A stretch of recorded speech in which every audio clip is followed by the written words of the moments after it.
Wartawan itu dibagi dalam dua kubu tuh dulu tuh. Jadi ada kubu yang memang punya kedekatan dengan polisi, ya kan? Katakanlah kita sebut kubu A lah. Nah dia karena punya kedekatan dengan polisi, dia dapat eksklusif tuh Bung Wes. Jadi kemana polisi bergerak, dia pasti ngikut dengan polisi yang nempel ke situ. Ya, nah keesokan harinya begitu saya lihat koran, wih halaman 1 foto saya, Bung Wes. Foto yang sempat diledekin, yakin lu bisa mau terpakai foto itu gitu kan, kamera gitu. Wah yang lain pada ngeledekin saya, tapi akhirnya halaman 1. Ketemu lagi teman-teman di Om GW, obrolan mantul Gatot dan Wesley. Asik. Di edisi sebelumnya Mas Gatot kita cerita flashback lah kita bagaimana proses masuk jadi wartawan. Iya. Nah di episode berikut kita mau share sama teman-teman pelajaran, pengalaman yang unik, menarik selama kita menjadi wartawan. Dimulai dari Mas Gatot, ini panjang jalan ceritanya, satu-satu nanti kita bagi-bagilah. Oke. Nah Mas Gatot di episode sebelumnya mengatakan untuk pertama kali keluar dari Jakarta sebagai wartawan. Iya. Apa yang menarik dari tugas pertama itu, Mas? Iya, jadi kan waktu itu di Kompas ya.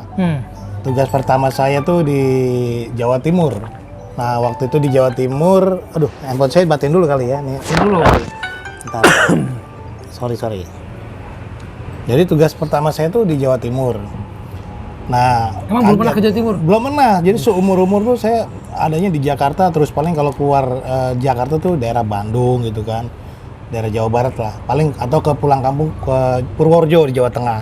Tapi yang namanya daerah-daerah lain Jawa Timur apalagi belum pernah nginjek. Itu buat liburan doang kan ke sana? Iya, itu nengok nenek bukan gitu kerja, kan. gitu. Bukan kerja bukan. Jadi itu baru pertama kali tugas di Jawa Timur dan ditempatin di Lamongan, Bojonegoro, Tuban dan Gresik. Nah, itu daerah kekuasaannya. Utara tuh, Pantura kalau orang bilang di sana kan.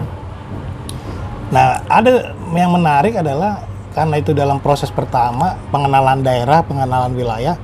Dan itu dalam masa waktu kan kalau kita di Kompas itu sebelum kita diangkat jadi karyawan tetap itu 6 bulan kita dicoba dulu di daerah. Nah, kebetulan saya di Jawa Timur itu harus ke daerah. Harus ke daerah. Jadi satu angkatan saya itu dari 10 orang, ada yang ke Medan, ada yang ke Bandung, ada yang ke Kalimantan, ada yang ke Surabaya. Nah, kebetulan saya dapat di Surabaya bertiga teman-teman saya. Surabaya untuk kepala bironya di Biro Jawa Timur di Surabaya, tapi saya ditempatkan di 4 kabupaten tadi tuh. Lamongan, Bojonegoro, Gresik, Tuban. Nah, ganti-gantian apa? Sendiri, saya memegang 4 kabupaten itu. Enggak, maksudnya ganti-ganti pindah tempat atau satu tempat untuk satu tempat untuk 4 wilayah tadi? Iya, satu orang 4 wilayah tadi, saya megang 4 itu wilayah. Luas dong. Nah, luas, jadi tapi saya home base-nya kan di Surabaya. Jadi kita gimana cara ngaturnya tuh. Nah, menariknya waktu saya adaptasi itu kan pengenalan wilayah, karena belum pernah pertama ke Jawa Timur, terus tiba-tiba dapat case yang sangat besar. Yaitu ingat dong teman-teman kasus bom Bali ya, itu kan di tahun 2002 itu kan. Nah salah satu dan pelakunya adalah Amrozi ya kan. Amrozi itu kampung halamannya ada di Lamongan, Jawa Timur. Saya ingat desanya adalah desa Solokuro di Lamongan. Nah, kenapa menarik? Karena pada saat itu isunya adalah bahwa amunisi dari untuk teroris itu disimpan di sebuah lubang, ditanam di lubang di hutan, namanya hutan Dadapan. Nah, itu kita di situ ada Densus 88, semuanya bergerak ke situ. Jadi semua yang terkait dengan Amrozi juga diinterogasi, tetangga-tetangganya segala macam. Jadi itu pengalaman pertama saya dapat langsung case yang sangat besar. Nah, bagaimana susahnya saya itu dulu, Bung Wes, adalah saya ini walaupun orang Jawa, tapi karena saya lahir di Jakarta nggak bisa bahasa Jawa. Nah, jadi bingung juga cara wawancaranya gimana nih. Wawancara ibunya Amrozi, bahkan saya, waduh, nggak ngerti bahasa Jawa. Akhirnya saya nyolek teman-teman saya juga, tolong tanyain ini gimana. Jadi ada kayak translatornya. PDKT-nya harus bahasa Jawa itu ya? Betul, tapi ibunya untungnya bisa menerima saya dengan baik gitu kan. Nah, akhirnya ya udahlah, komunikasinya bisa, wawancara bisa. Nah, yang paling seru itu dari itu semua yaitu tadi pembongkaran amunisi yang di hutan Dadapan. Nah, kenapa seru? Karena kita main kucing-kucingan gitu kan. Nah, apalagi wartawan itu dibagi dalam 2 kubu tuh dulu tuh. Jadi ada kubu yang memang punya kedekatan dengan polisi, ya kan? Katakanlah kita sebut kubu A lah. Nah dia karena punya kedekatan dengan polisi, dia dapat eksklusif tuh Bung Wes. Jadi kemana polisi bergerak, dia pasti ngikut Dapat dengan info polisi ya. yang nempel ke situ. Ya, nah sementara kita nih ada saya boleh bilang kubu yang lainnya, yang memang bukan nggak dekat sih, memang tapi ini tidak mempunyai hubungan spesial kayak mereka gitu. Akhirnya saya meraba-raba tuh sama teman-teman. Boleh dibilang ada beberapa teman yang bisa saya sebutin, RCTI ya, Trans TV, terus dulu Trans 7 ya, apa yang bareng kita, terus juga ada Media Indonesia dan ada lagi dari media Indonesia, sorry. Nah itu kita karena nggak punya informasi, akhirnya wah gimana nih caranya supaya kita nggak dapat ketinggalan momen ini nanti pembongkaran senjatanya di hutan Dadapan, karena kan hutan itu luas segala macam, nah kita nggak tahu di mana diajak posisinya. sama polisi? Nggak diajak karena ini beda. informasinya eksklusif banget gitu, jadi nggak tahu lah, kayak benar-benar liputan eksklusif. Jadi setiap hari pokoknya ini media ini selalu mendapatkan eksklusif dari polisi gitu kan kerjasamanya. Nah waktu itu teman-teman bingung gimana nih caranya ya bisa supaya nggak ketinggalan. Nah cuman untungnya saya tuh sebelum hari H itu ya sempat mengobservasi dulu wilayah Desa Solokuro itu seperti apa, ya kan, letak geografisnya kayak apa sih Desa Solokuro itu, dan akses masuk ke desa itu seperti apa gitu kan. Nah karena ada sempat observasi hari sebelumnya, akhirnya saya bilang sebenarnya ini kalau kita nggak mau ketinggalan informasi tadi atau momen untuk pembongkaran itu, gampang, kita nongkrong aja ada salah satu warung yang ada di pojokan jalan tempat masuk Desa Solokuro. Dia bilang kenapa? Karena aksesnya cuma dari situ, masuk semua arah. Bukan untuk kendaraan. Kalau kendaraan roda 4 ya, tapi kalau misalkan jalan kaki ataupun naik motor ada lewat lain. Tapi saya lihat observasi hari-hari sebelumnya itu, kalau kendaraan roda 4 pasti cuma dari situ. Nah makanya saya bilang udah kita nggak usah gambling kemana-mana, udah kita nongkrong aja di sana di warung itu sambil ngopi-ngopi, pasti nanti Densus 88 akan lewat situ gitu kan. Nah memang dibutuhkan kesabaran Bung Wes, karena nunggunya itu nggak cuma 5 menit, 10 menit, 30 menit, karena kita tuh sampai berjam-jam, kalau nggak salah tuh kita nunggu akhirnya sampai 5 jam nongkrong di warung. Dari itu. jam berapa? Dari siang sekitar jam 1 itu sampai jam 5-an gitu kan. Itu kita nunggu sampai ada teman kita juga dari, boleh saya sebut nggak? Dari Media Indonesia tuh sampai putus asa, akhirnya udahlah ini kayaknya ini nih, akhirnya dia pulang. Padahal kita bilang sabar, tunggu dulu di sini karena udah sore kali. Ya itu karena dia melihat udah sore, akhirnya nggak mungkin nih. Akhirnya bilang sabar aja, tunggu dulu lah. Enggak lah, gua balik duluan, dia bilang gitu kan. Ya kalau kecolongan gimana? Ya enggak lah, gue tanggung udahlah pokoknya gue balik. Tanggung resiko lah gitu ya. Dia ngambil resiko. Nah akhirnya bener, setengah jam kemudian ternyata masuk tuh Bung mobil tim Gegana Densus 88 beriringan 3 mobil. Nah udah kita karena udah nongkrong situ, ayo ngikutin aja dari belakang. Itu bawa mobil juga waktu itu? Nah kebetulan kita bawa mobil juga. Akhirnya kita buntutin aja tuh, masuk tetet bener, akhirnya masuk ke hutan Dadapan. Udah jam 5:30 gitu kan, jam 5:30 udah gelap gitu kan. Nah sialnya kita nggak boleh langsung masuk ke dalam itu Bung. Jadi polisi langsung menahan kita, nggak, wartawan tunggu dulu di sini. Pokoknya tunggu di sini, wartawan nggak ada yang boleh masuk. Waduh, padahal udah gelap nih. Nah sementara waktu itu Bung Wes, saya itu kan namanya wartawan baru ya, dan alat kerja saya itu dulu kamera pun belum digital. Saya masih pakai SLR Nikon FM2. Bayangin. Astaga, berat. Jadi manual tuh. Tapi saya untungnya bawa flash gitu kan.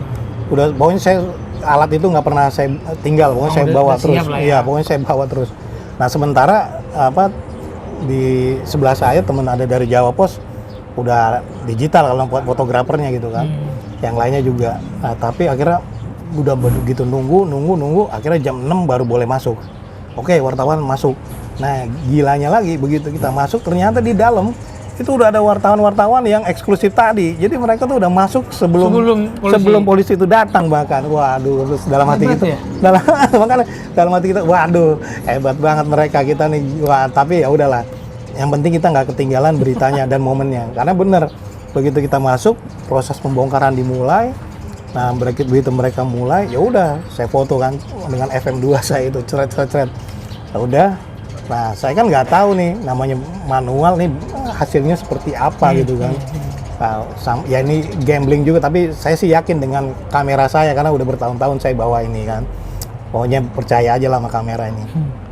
Sampai akhirnya kita pulang, begitu selesai. Nah di sana kan nggak ada sinyal tuh juga desanya itu Bung. Bayangin aja handphone nggak bisa. Hutan, Akhirnya kan? akhirnya kita balik dulu ke Lamongan, ke Polres, ngambil data. Habis dari ngambil data itu, sementara filmnya itu saya titipin ada teman saya yang ke Surabaya pulang. Akhirnya saya titipin untuk dicetak. Akhirnya kita pulang lah ke Surabaya. Nah, data dikumpulin, saya ngetik di situ sampai malam karena dulu deadline-nya Kompas tuh sampai jam 1 malam masih ditunggu. Jadi masih leluasa lah. Jadi untuk ngetik, akhirnya kita kirim beritanya ke Biro Surabaya, Jawa Timur, akhirnya diedit, kemudian prosesnya dilempar ke Jakarta. Ya kaget juga karena keesokan harinya begitu saya lihat koran, wih halaman 1 foto saya, Bung Wes. Foto yang sempat diledekin, yakin lo bisa motret pakai foto itu gitu kan, kamera gitu. Wah yang lain pada ngeledekin saya, tapi akhirnya halaman 1 dan dari situlah ya itu tadi blessingnya itu. Dari situ saya langsung mendapat pengakuan dari teman-teman yang di Jawa Timur gitu. Bahkan fotografer Jawa Timur, wah hebat juga foto lo bisa halaman 1 dan kualitasnya nggak malu-maluin gitu loh. Akhirnya layak 1. Dan yang spesialnya lagi itu Bung Wes, kan kalau kita kan semua wartawan Kompas yang masih magang itu biasanya kalau foto itu kan cuma ditulis namanya doang gitu loh. Belum ada strip Kompasnya gitu kan, karena itu magang. Tapi pada saat itu foto saya itu udah lengkap, Gatot Widakdo, strip Kompas. Wah, buat saya jelas itu sebuah kebanggaan gitu kan. Itu belum pengangkatan, tapi ini membanggakan sekali buat diri saya waktu itu ya. Wah, ini berarti kan peluang saya diangkat jadi karyawan nih. Iya dong. Kira-kira begitu dong. Nggak mungkin lagi nggak diangkat. Karena udah ada title-nya itu. Pokoknya jangan sampai gue bikin salah deh, sehingga gue nanti bisa diangkat gitu kan. Dan ya alhamdulillah akhirnya waktu juga yang menjawab itu semua proses kita lakukan. Dan banyak lagi karena setelah Amrozi CS itu momen itu ada beberapa lagi berita-berita yang eksklusif yang saya dapatkan dan mungkin nanti di episode berikutnya bisa saya ceritakan juga. Di Jawa Timur juga yang membuat heboh, bahkan membuat beberapa teman itu mendapatkan surat peringatan karena nggak mendapatkan berita itu. Termasuk yang pulang tadi nggak? Termasuk yang pulang tadi, akhirnya dia juga mendapatkan surat peringatan pertama dan di case berikutnya dia mendapatkan surat peringatan kedua gara-gara berita eksklusif saya. Dan uniknya itu ada juga persaingan begitu tuh ya dari pimpinan-pimpinan kita ya. Pimpinan redaksinya kan, ya, si ini dapat kamu nggak dapat. Betul. Padahal kalian sama-sama di situ. Betul, karena kalau di media itu persaingan tuh keras itu di level atas. Tapi kalau di level bawah sebenarnya kita berteman gitu kan. Nah, dan kita pun udah saling membantu sebenarnya. Tapi ya karena tadi dia berani mengambil resiko seperti itu ya itu pilihan dia. Dan uniknya nanti itu lebih yang berita berikutnya itu ceritanya tuh dari hal yang sepele yang nggak diduga-duga gitu, yang orang nggak nyangka. Dari hal yang sepele kemudian bergulir menjadi isu yang besar. Nah, nanti saya ceritakan yang di episode berikutnya. Tapi yang pelajaran dari kita tuh ya. Hal kecil jangan disepelekan. Betul, informasi kecil apapun itu bisa diolah, bisa menjadi berita besar dan itu karena punya dampak yang besar. Jadi tergantung dari mana kita melihat angle-nya nih. Hal yang kelihatannya nggak kelihatan suatu yang besar. Nah, itu padahal itu besar. Nah, ini sebenarnya pelajaran ini saya dapatkan juga ketika di kelas di Kompas, Bung. Karena pengajar-pengajar saya kayak Mas Lui, Mas Widarmono itu selalu menekankan bahwa ada yang namanya istilah you look but you don't see, you hear but you don't listen. Nah, itu maknanya sangat dalam gitu. Seorang wartawan tuh harus apa yang kamu lihat itu kadang-kadang nggak kamu lihat, padahal ada makna di balik itu. Kita nggak sepele, remeh yang kita lihat gitu. Iya, you look but you don't see, gitu kan. You hear but you don't listen. Nah, ini maknanya sangat dalam. Makanya saya sebagai wartawan itu harus punya intuisi dan punya skeptis bahwa apa sebenarnya ini yang di balik ini apa, di balik ini apa. Nah, itu yang harus dimiliki oleh seorang jurnalis. Jadi itu yang momen pertama saya waktu di Jawa Timur dalam proses magang mendapatkan berita besar seperti itu, dan akhirnya mendapatkan sebuah kebanggaan buat saya pribadi, bahkan buat orang tua saya dan keluarga saya, sampai udah ada nama saya di depan gitu. Kira-kira itu. Kebanggaan gitu. Nah, nanti selanjutnya di episode berikutnya, Bung Wes. Sambil Pelajaran minum kopi kita dulu nih, Bung Wes. di Enak banget dari Kopi Timbul. Timbul. Nah, teman-teman harus coba. Adanya di mana ini, Bung Wes? Di depan stasiun ini nih, MRT Duku apa? Haji Nawi. Oh, Haji Nawi. Pelajarannya bukan dunia jurnalistik saja, tapi pelajaran dari dunia kehidupan kita. Jangan sepelekan hal-hal kecil. Siapa tahu dari hal kecil tadi yang kata Mas Gatot, dampaknya luar biasa besar dan nasional. Yang membaca karyanya kan nasional. Betul. Seluruh Indonesia. Padahal hal kecil, kesabaran tadi kan. Iya. Kesabaran, terus kamera diremehkan, tapi justru kamera yang diremehkan itu memberikan hasil yang jauh lebih Dan berdampak. dari situ saya juga belajar dari akhirnya teman fotografer senior Kompas ya, Arbain Rambe, dan dia juga memakai tagline yang sama, bahwa kamera terbaik itu kamera apa? Kamera terbaik adalah kamera yang kamu miliki.